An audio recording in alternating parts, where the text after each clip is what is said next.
दोस्तों, सभी जानते हैं कि सही रास्ता क्या है, लेकिन कोई भी उस पर चलने के लिए तैयार नहीं होता। हम जानते हैं कि सही रास्ता क्या है, मगर उस पर हम नहीं चल पाते हैं, तो बाद में हमें परेशानियों का सामना करना ही पड़ता है। एक बात और दोस्तों, कोई भी आपका दुख पैदा नहीं कर सकता और कोई भी आपके सुख का सृजन भी नहीं कर सकता। यह पूरी तरह से व्यक्तिगत घटना है। दोस्तों, घर से दरवाज़ा छोटा होता है, दरवाजे से ताला छोटा होता है, ताले से चाबी छोटी होती है और उस छोटी सी चाबी से पूरा घर खुल जाता है।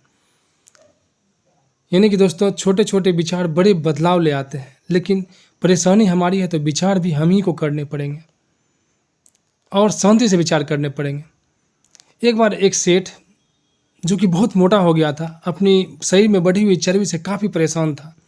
बहुत सारे चिकित्सकों से उसने अपना इलाज कराया, लेकिन उसका मोटापा घटने के बजाय बढ़ता ही जा रहा था। वो बहुत परेशान हो गया था। तभी किसी ने उसके पड़ोस के गांव में आए हुए एक वैद्य के बारे में जानकारी दी। उसने बताया कि वह वैद्य किसी भी बीमारी का इलाज कुछ ही दिनों में कर देता है और जड़ से कर देता है। और सबसे बड़ी बात यह है कि वो अपना फीस इलाज हो जाने के बाद लेता है। जब सेठ ने यह बात सुनी तो उसने उस वैद्य से मिलने का अपना मन बना लिया कि चलो भाई, बहुत सारे चिकित्सकों से मैंने अपना इलाज कराया और ये वैद्य तो पहले इलाज करता है फिर फीस लेता है, तो इसमें ज़रूर कोई ना कोई बात होगी। अगले ही दिन वह उस पते पर पहुंच गया जहां वो वैद्य रहते थे, जिस गांव में वो वैद्य रहते थे। उसने वैद्य से मिल करके अपनी सारी व्यथा बताई।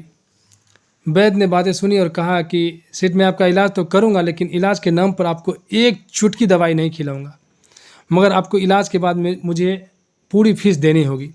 सेठ तैयार हो गया और खुश भी हो गया।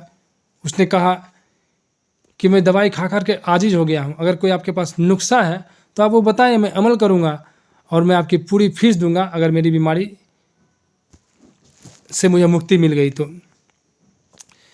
फिर वैद्य ने एक पर्ची ली, उस पर कुछ लिखा और सेठ के हाथ में देते हुए कहा कि आप इसे ले जाओ और घर पर जाकर इसे पढ़ना।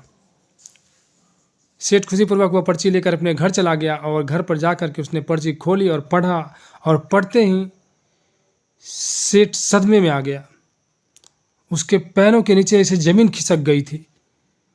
उस पर्ची पर लिखा था कि 15 दिनों में आपकी मृत्यु हो जाएगी। सेठ उसी पल अपने घर के पलंग पर गिर गया। उसके बाद तो न वो कुछ खाया, न कुछ पिया, न कुछ खा सका, यहाँ तक कि उसने एक कप चाय तक नहीं पी।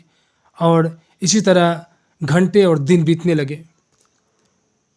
कई दिन बीत जाने के बाद, मतलब 10 दिन बीत जाने के बाद सेठ का शरीर में से चर्बी गायब हो गई थी, और ऐसे गायब हो गई थी जैसे कभी गधे के सिर पर से सींग गायब हुए होंगे। बेचारा बिल्कुल नरकंकाल बचा था। पूरे 15 दिन हो गए। 16वें दिन जब वो अपने आप को जीवित पाया तो उसने सोचा कि मैं तो जिंदा हूँ, और वैद्य ने कहा था कि मेरी तो 15 दिन में मृत्यु हो जाएगी। वह तुरंत वैद्य के पास चला गया। वैद्य सेठ को आते देख करके सोचा कि जरूर ये अपनी हमारी फीस हमें देने आया है। लेकिन जैसे ही उसने सेठ को ये बात बोले कि आप मुझे मेरी फीस लौटाने आए हैं, देने आए हैं, तो सेठ झुंझला कर बोला, पहले ये तुम बताओ कि तुमने मुझे धोखा क्यों दिया? तुमने तो कहा था कि मैं 15 दिन में मर जाऊंगा, फिर मैं जिंदा कैसे हूँ? वैद्य ने भी सेठ को तुरंत आड़े हाथ लिया और कहा, ज़्यादा चालाक बनने की कोशिश मत कीजिए। मेरे बताए गए नुस्खे से ही आपकी चर्बी गायब हुई है और आप स्वस्थ हो पाए हैं। सेठ को तुरंत ही सारी बातें समझ में आ गई। उसने वैसे क्षमा मांगी और उसके सारे फीस के साथ मिठाई भी दिए और वह स्वेच्छा से अपने घर चला गया। तो दोस्तों, इस कहानी से सीख हमें यही मिलती है कि हम सभी को पता होता है कि हमारे नुस्खे क्या हैं, हमारे सुखी जीवन के नुस्खे क्या हैं, लेकिन कोई भी इस नुस्खों पर को आजमाना नहीं चाहता या हमारा ध्यान उस नुस्खों पर नहीं जाता। दोस्तों, होता क्या है कि गलती नीम की नहीं होती है, खुदगर्जी जीव की होती है कि उसे मीठा पसंद है।